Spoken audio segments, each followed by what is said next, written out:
আজ আমি পুকুরে স্নান করতে এসেছি অনেক দিন পর। গ্রামে থাকলেও পুকুরে আমি স্নান করি না সচরাচর, কিন্তু আজ উপায় নেই। কালকে রাত্রে এত বৃষ্টি হয়েছে, ঝড় হয়েছে, ইলেকট্রিক একবারে নাই। তো ইলেকট্রিক নেই, জলের অবস্থা খারাপ। তো পুকুরে চান করতে চলে এলাম।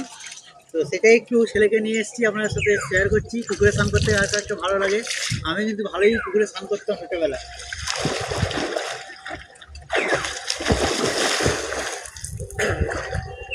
বাবু সাঁতার কাটতে জানিস? হ্যাঁ, সেই ছোটবেলা একবার শিখেছিলে। হ্যাঁ, সেই ছোটবেলা একবার শিখেছিলে। আমাকে আমার দাদু শিখিয়েছিল সাঁতার কাটা, বুঝতে পেরেছিস? দাদুর সঙ্গে স্নান কাটতে আসতাম। দাদু আমাদেরকে ধরে রাখতো আর আমরা হচ্ছে সাঁতার কাটতাম। আমি জলটা তুমি নামো না, তোমার ঠান্ডা লেগেছে।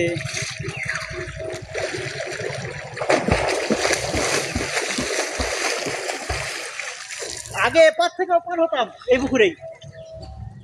এই পার থেকে ওই পার, ওই পার থেকে এই পার। কে জিততে পারে সেটাই করতাম। আমার সঙ্গে থাকতো ভুলু, বাবাই, কালু, সবাই থাকতো। সবাই ডাক নাম বলে দিলাম। তো চলো স্নান করে নেই, টাটা।